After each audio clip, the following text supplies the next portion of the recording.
A storm rolls across a limestone nave, where frost clings to quiet tracery and the air tastes of old ink and rain. And you find yourself inside a church built on whispers. A carved face peers from the wall, eyes like shadows, mouth open to release a breath of emerald leaves that curl and tremble with every gust of cold air. Moss clings to the stone as if history itself breathes through it. And you feel a pulse of memory skip through centuries in a single heartbeat. The silence gathers weight as frescoes fade into memory, and the green man stands at the threshold between two worlds, the human breath of spring and the ancient hunger of the earth. Roots coil beneath the carpet of stone, vines tracing the arches, while the world outside forgets its rituals, and inside the sacred space, a myth slips from the past into the present, growing clumps of green around the faces of saints. In this quiet, a question stirs. What appetite for renewal demanded this living foliage to speak through stone? As lanterns flicker and wax warms the chill, the narrative threads begin to entwine, devotion, and a memory that refuses to die. The leaves rearrange themselves into a language older than creed, a reminder that even in sanctuaries, the ancient law of growth persists, bending light and time toward a new dawn. And so the journey into the green begins, not as a legend retold, but as a passage into the room where the soul of Europe exhaled its oldest breath. Picture this: a dawn-soaked nave of a church, limestone breathing frost in the cold, the air perfumed with damp stone and old ink. You stand alone in the aisle while the world outside wakes to a pale, indifferent light. And the green man surveys you from a carved panel above the altar, eyes carved with patient patience, mouth open as if to release a whispering wind of leaves. The moss that clings to the jambs seems to pulse with a slow, subterranean heartbeat, and for a moment you feel the ancient fabric of Europe tighten around your shoulders, a mantle woven from centuries of memory. This is the moment where the familiar palms of belief loosen, where the familiar myths begin to fray at the edges. The stone speaks in a language of growth and shelter, of roots cracking through soil and stone alike, of spring returning through doors that were meant to be closed. The green man does not demand worship. He invites a remembering, a recognition that the sacred can wear many faces, and that in the darkest corners of sanctuaries, the old laws still press their green continuities into the present. Yet, in the hush, a question lingers, sharp as a blade. What need drove a culture to carve a living, leafed visage into the very arch of its godly spaces? And what does that need say about the hands that shaped it? From the whispered humidity of centuries past, the tension begins to unfurl. The head tilts slightly, the leaves around the mouth rustling like a quiet crowd leaning in to listen, as if the stone itself is listening for a response it cannot quite hear. The face is not a single moment, but a chorus. Faces of flora and a human gaze fused into a single emblem of transformation. You trace the curvature of the brow, the diagonal line of a leaf sprouting where a lid might crease, the way the cheeks catch light and shade in a perpetual dialogue between mortality and regrowth. The sensation is more than visual. It is tactile. A memory pressed against your palms, as if you could feel the bark of the tree that bore this face long before the church began to speak in stone. The air shifts, cooler, sharpened by a sudden gust that travels down the nave like a spectral breath. You hear the distant murmur of rain against the leaded windows, the subtle creak of timbers, often quiet enough to escape notice. And yet the green man remains, an unblinking witness to all who walk these aisles. His presence is not nostalgic ornament, but a living reminder that the church once stood at the very edge of a boundary between cultivated gardens and wild forests, between the orderly world of saints and the unruly sovereignty of the natural world. In that liminal space, you realize that the sculpture is a covenant, a silent contract between worship and the wilderness. Not a betrayal, but a negotiation that allowed both sides to survive a long, unsettled dawn. As you move deeper, your footsteps seem to measure time itself. Each footfall a syllable in a long chant of renewal. The walls around you carry fossilized weather, traces of other ages pressing through plaster and pigment. And somewhere within the echoing silence, the idea of fertility takes on the precise geometry of architecture.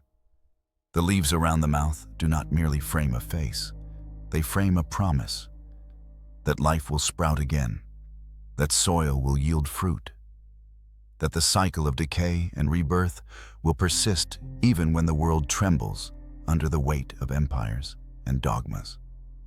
In that revelation, you sense a bridge forming between pre-Christian reverence for the green world and the Christian rituals that would come to sculpt a continent's spiritual map. The green man is not a rebel ghost, nor a vandalized relic. He is a patient ambassador between two epistemologies, coaxing both to breathe together. And then the realization comes with the slow gravity of a sunrise. The church did not simply tolerate the green man. In many moments and places, he was repurposed, reinterpreted, and folded into a liturgical grammar that could cradle both the old and the new. The stone does not scream in protest. It offers a translation, a way to speak of life and death and renewal in a language that churchmen could hear without breaking the fragile mosaic of communal belief.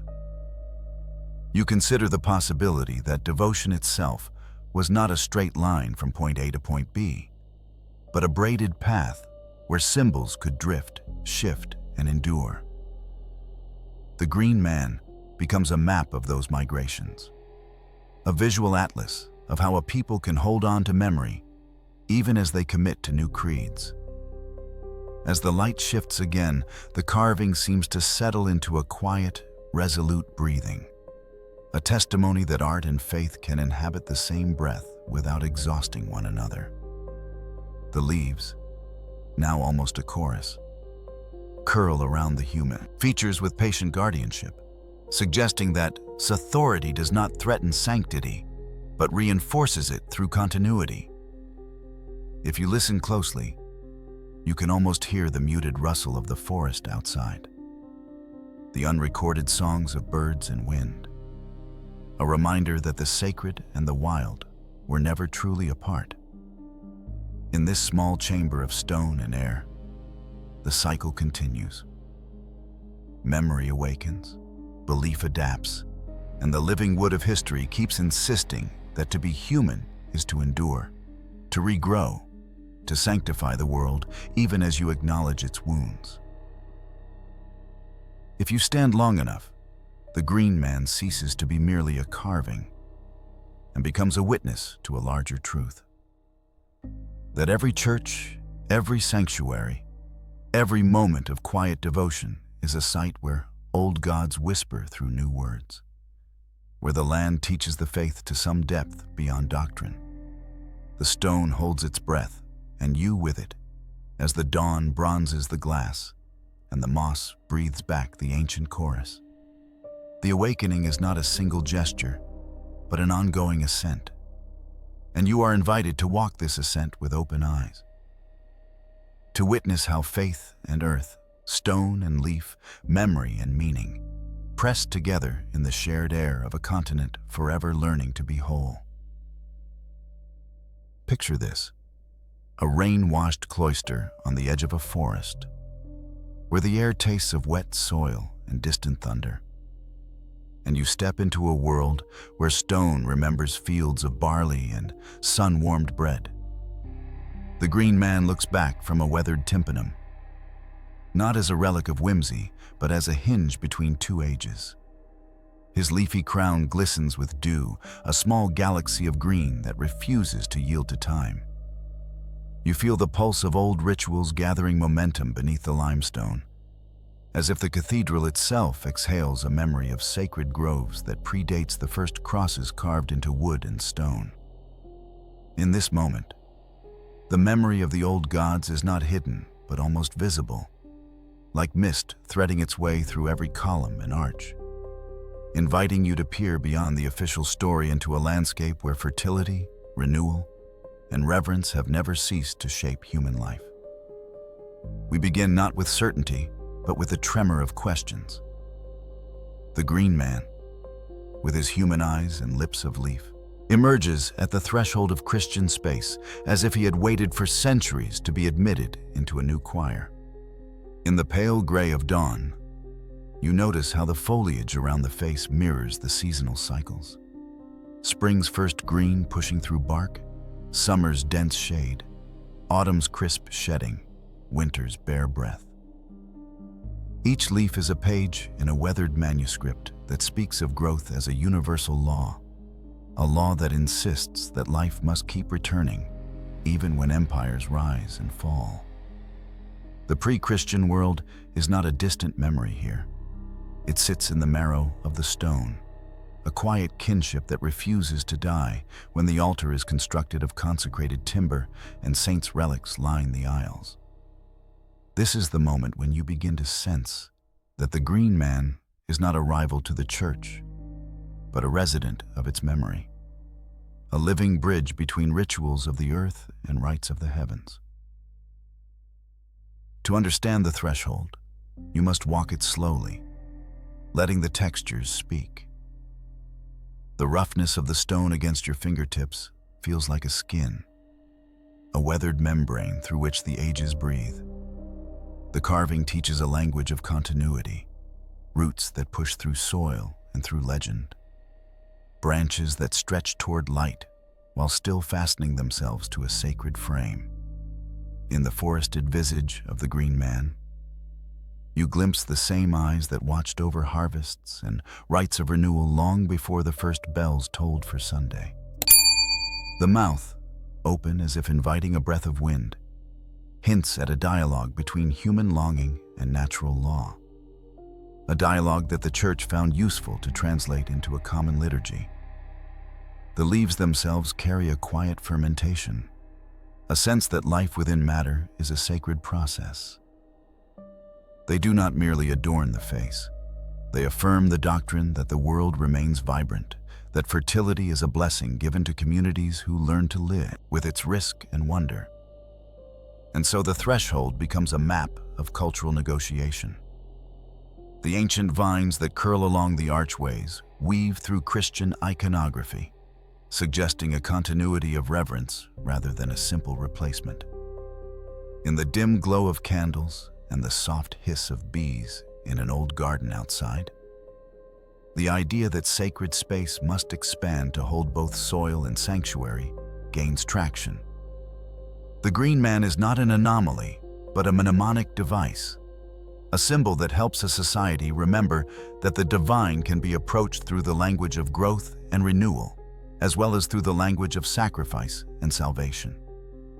The church, in its pragmatism, found utility in this fusion. The pagan impulse towards cycles found a harmonizing voice within Christian cycles of sowing and reaping, feast and fast, death and rebirth. It was not conversion through erasure, it was a conversion through dialogue, a careful rescripting of memory that allowed communities to cling to a sense of belonging in a time of upheaval. As the weathered daylight shifts and the cloister becomes a corridor of whispers, you sense that the threshold also marks a political and social negotiation. The green man's presence in sacred spaces is not a trivial ornament. It operates as a living archive of local knowledge, a reminder that communities across climates and kingdoms held in common a reverence for what lies beyond human hands. The leaves that crown his head seem to rustle with a chorus of voices. Peasant mothers counting seeds, villagers marking the passing of the seasons, monks charting the hours of worship, each contributing to a shared memory that the stone itself cannot forget. This is the terrain where pre-Christian agrarian cycles are folded into Christian liturgy, where the sacred calendar becomes a tapestry rather than a drawing room debate.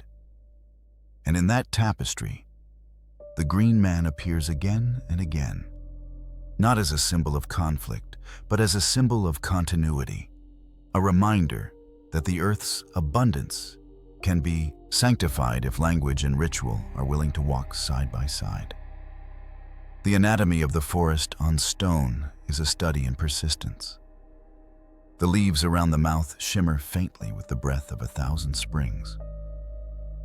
And the eyes, patient and calm, seem to ask a quiet question. What is the rightful place of wonder in a world that demands order? The answer, offered by centuries of usage, is not a single creed, but a choreography.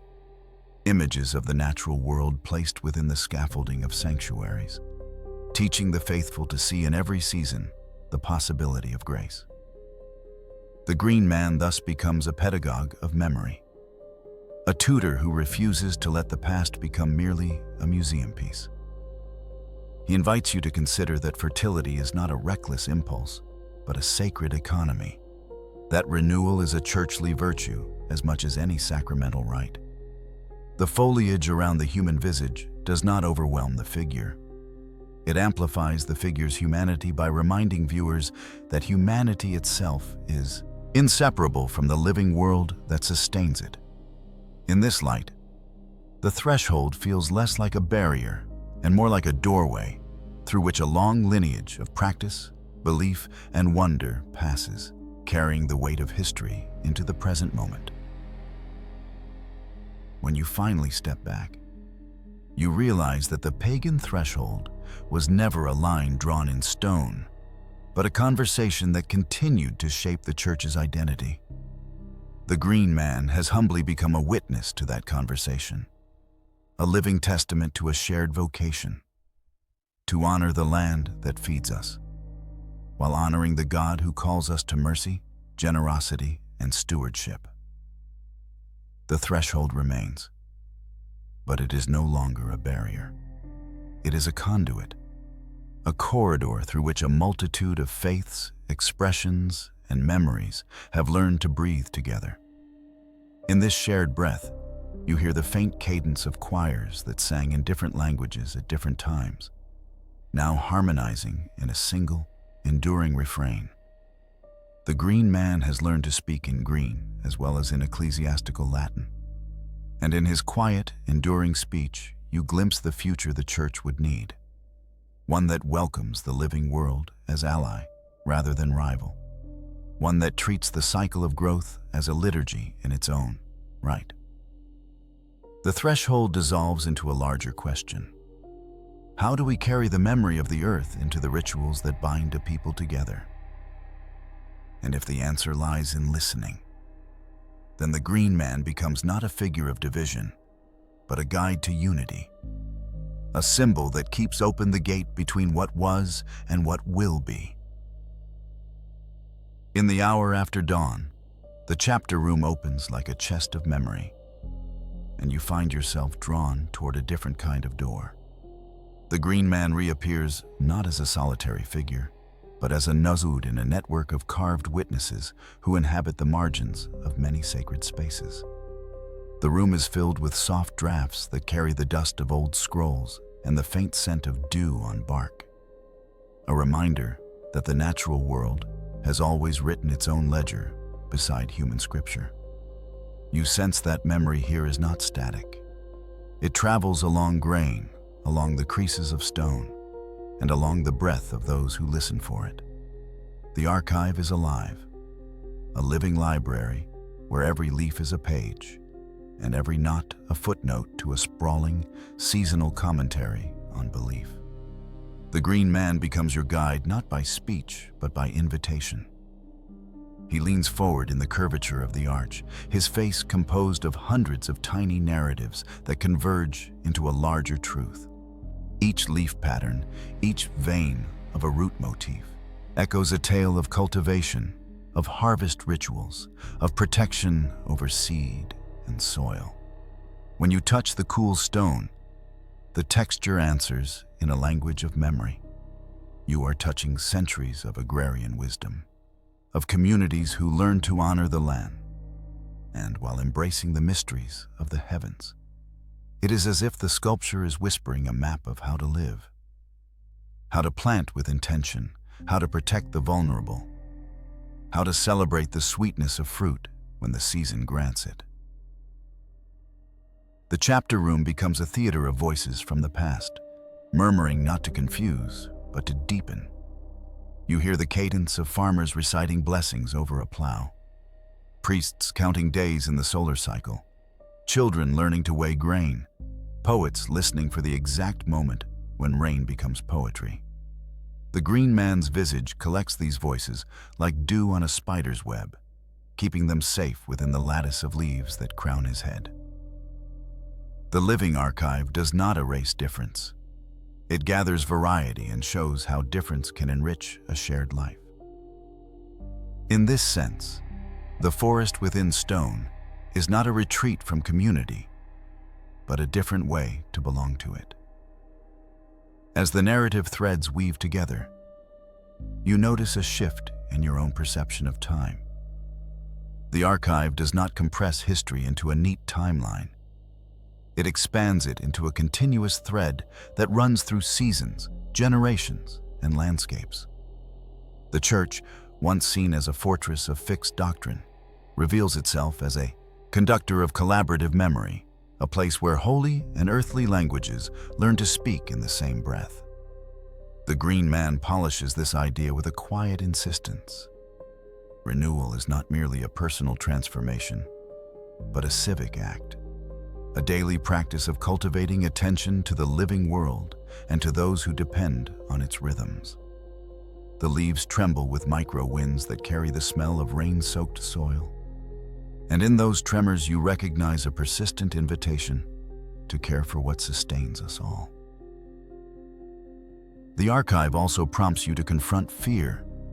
The fear of losing access to memory, of letting living knowledge fade as fashions change and power shifts. Yet the green man's presence in the sanctified setting suggests a countersurge. That memory is not a fragile relic, but an adaptive force that can endure by mutating into new forms of guardianship. The living archive thrives when communities retell their stories in languages that honor both the soil and the sky, when art and ritual transform to reflect lived experience rather than prestige. You walk among shelves of imagined parchment that stretch into the corners of the room, and you realize that the past is not a closed cabinet, but a garden bed that continues to yield evidence of wisdom if tended with care. The chapter closes with an awakening that feels almost tactile. The green man receives the light differently now, as if a new dawn has found his coiled leaves and opened them wider to the world. The room brightens with a quiet conviction that memory, when treated as a living, growing archive, can guide present actions toward gentler stewardship and bolder generosity. You understand that the archive's true power lies in its ability to orient human intention toward the flourishing of all beings, not merely the preservation of relics. With that realization, you step back and hear the arch breathe, the stone answering with a soft, affirmative sigh.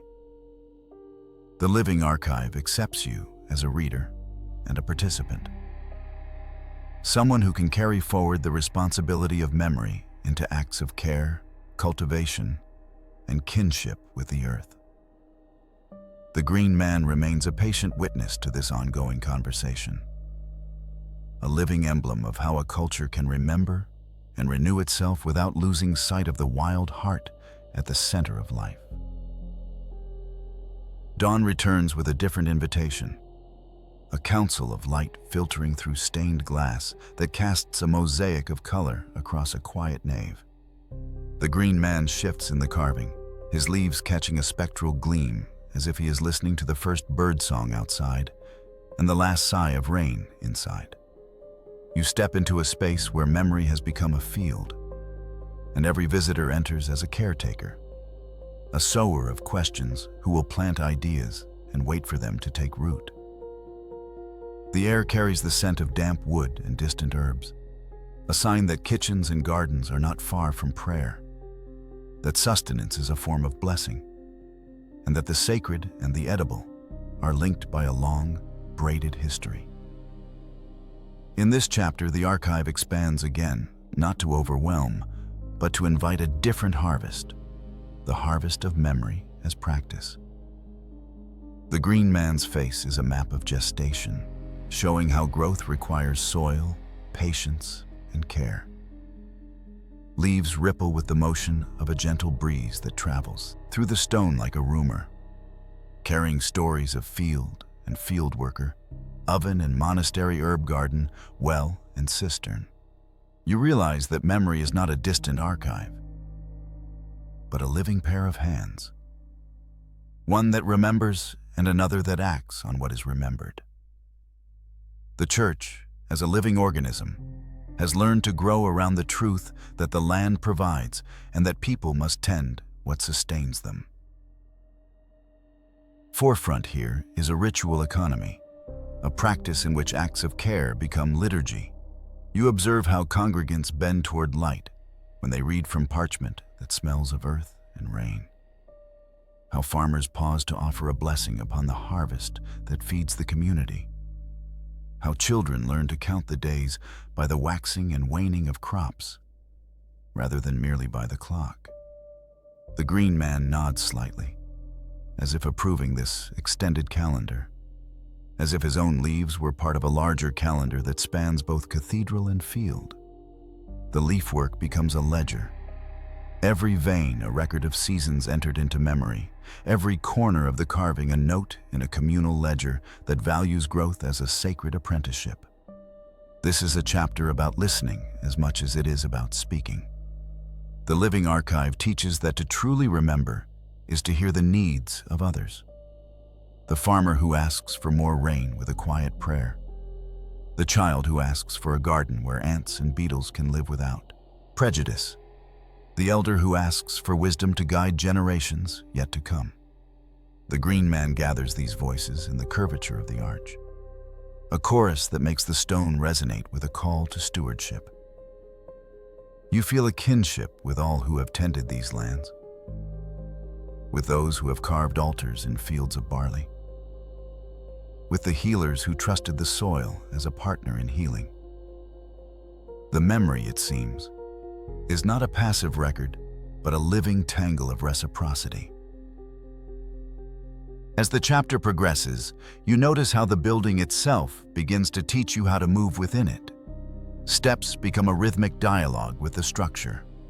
Doors open as if answering a question, and windows catch the light in patterns that reveal the weather of the world beyond the church walls. The green man remains vigilant yet generous, offering a soft challenge. See how the earth nourishes the body and the mind, and then ask how your own deeds might nourish the wider circle of life.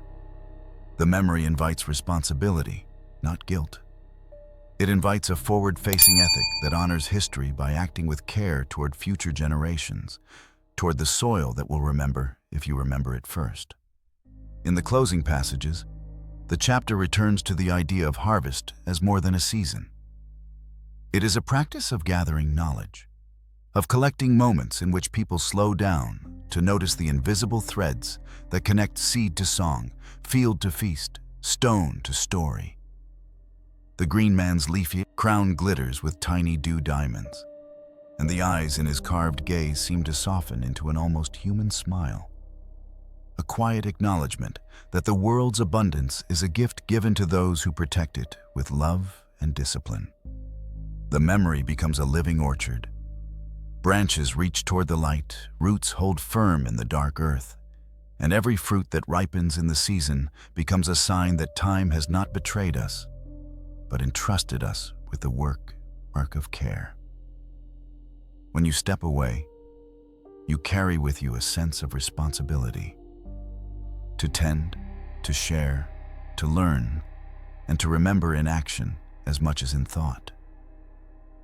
The Living Archive, now more vivid than ever, asks you to return to the world not as a spectator, but as a keeper of a practical wisdom that binds past, present, and future in a single, continuous harvest.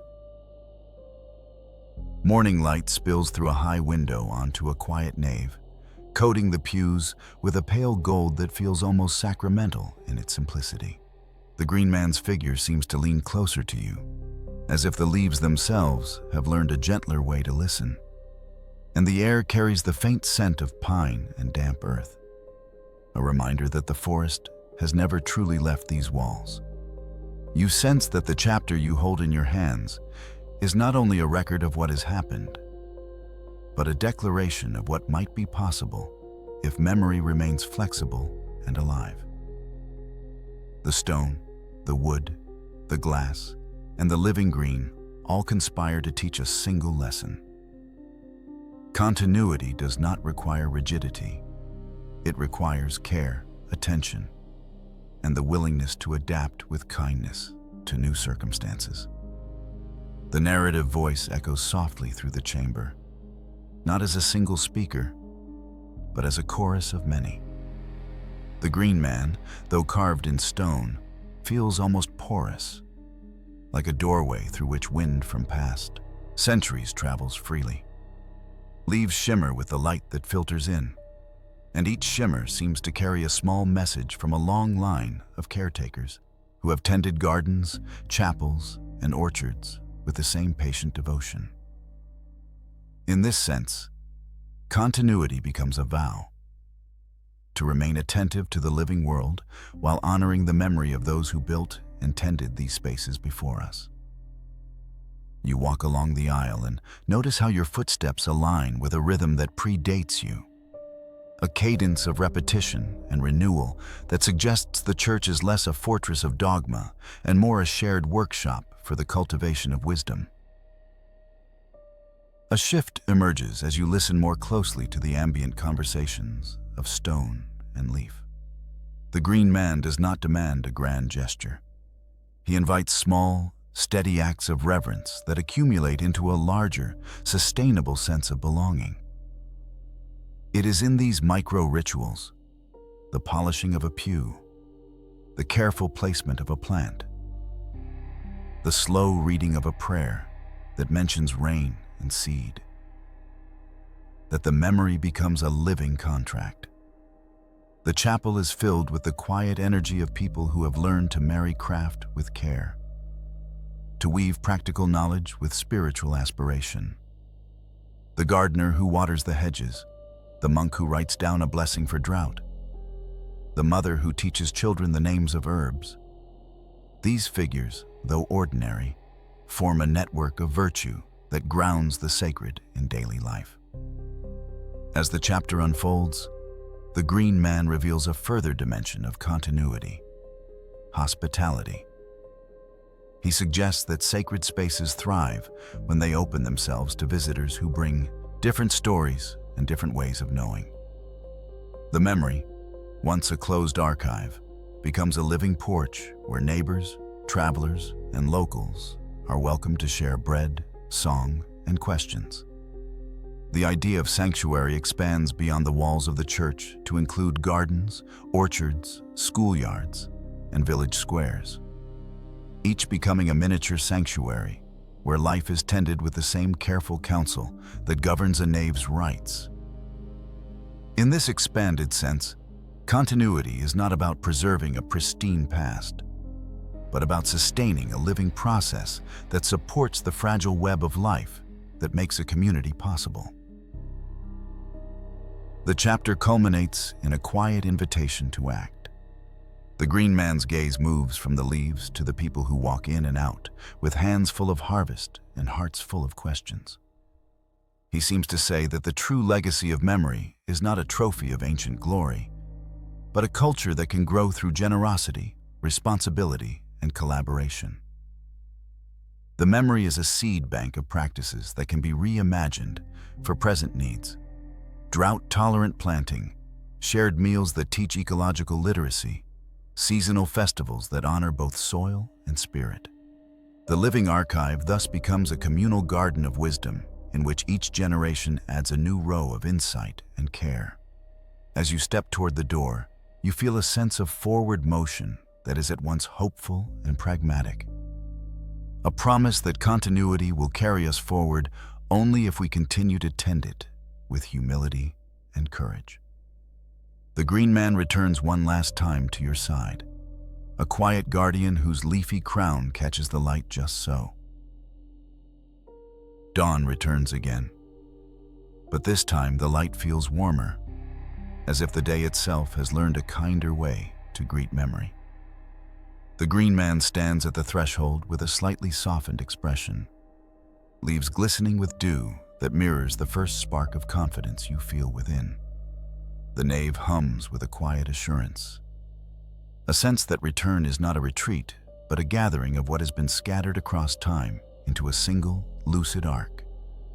You sense that the chapter you hold is about return, not as repetition, but as recommitment. A way to reintegrate past wisdom with present intention and future possibility. The space around you seems to widen, as if the walls themselves have learned to listen with greater patience. The green man's gaze travels across the stone, taking in the pattern of shadows and light that play on the floor. And you realize that every line in the carving is a line in a larger story of community reassembling itself. The memory you have carried through the earlier chapters now converges here, like rivers merging before the sea, suggesting that personal memory and shared memory are not opposing streams, but tributaries of the same current. The book of memory, you understand, is not a closed diary, but a living circle whose circumference is drawn by acts of care. Within this circle, encounters become rituals of return. A former farmer who moved to another village returns with seeds saved from a drought year, bringing stories of resilience and adaptation. A traveler who found shelter in a sheltering garden offers a song learned from distant lands, a reminder that memory travels when people travel, and that songs can anchor a place even as they cross borders of language and custom. The green man receives these visitors with open leaves, accepting their offerings as if each item were a seed that could take root in the sanctuary's soil. The circle expands not by erasing difference, but by weaving it into a tapestry strong enough to support new forms of belonging. You walk a slow orbit around the central nave, tracing the familiar route while noticing subtle shifts. A new plant has found its way into the horticultural corner, a harvest herb that promises to enrich the meals shared after services, a tangible sign that the church is again becoming a site of hospitality and nourishment. The memory here is practical as well as spiritual, a reminder that ritual life requires daily acts of stewardship, watering, pruning, composting, and the generous sharing of harvest with neighbors in need. The green man's leaves shimmer with a soft radiance, and you perceive that his image has matured, not lost his vitality, but intensified it, as though the forest has not only persisted, but deepened in its capacity to support human life. As the circle tightens again, you sense a pedagogical impulse at work. The memory speaks through mouths of elders and youngsters alike, through farmers and priests, through poets who write about rain and gardeners who measure the depth of soil. Each voice adds a thread to the circle, and the circle itself becomes a school of listening. The green man teaches by example. He does not demand obedience, but invites curiosity, a patient curiosity that refuses to surrender to cynicism and despair. The memory becomes a practice of inquiry, asking questions about resilience, abundance, and justice, and then inviting collective action to answer them. The culminating moment arrives not as a grand revelation, but as a modest invitation to re-enter the world with renewed attentiveness. The circle completes its turn, and the country of memory rises as a chorus of small, persistent gestures. A neighbor sharing fruit on a doorstep, a student tending a community garden after school, a family repairing an old stone path leading to the church. The green man nods with approval. The arch above him glows with a gentle vitality, and you feel the space between past and present widen into a field of possibility. In that field, memory is no longer a map of yesterday, but a compass for tomorrow, guiding decisions that nurture soil, water, air, and living beings who depend on them. When you step out of the chapter room, the air outside feels freshly minted with purpose. The memory circle you have encountered in the sanctuaries and gardens begins to orbit you, a portable archive that you can carry into conversations, into acts of service, into the everyday work of tending a shared world. The green man remains a steady presence in your peripheral vision, a reminder that the earth remains a partner in our faith, not a backdrop to it. The chapter leaves you with a closing thought. Return is not retreat, but renewal, and renewal depends on generosity, attention, and collaboration across generations and geographies. The memory circle will keep turning if you keep feeding it with acts of care, and if you keep listening for the quiet voices that rise from the soil, the leaves, and the shared table where all are welcome to partake in the harvest of memory.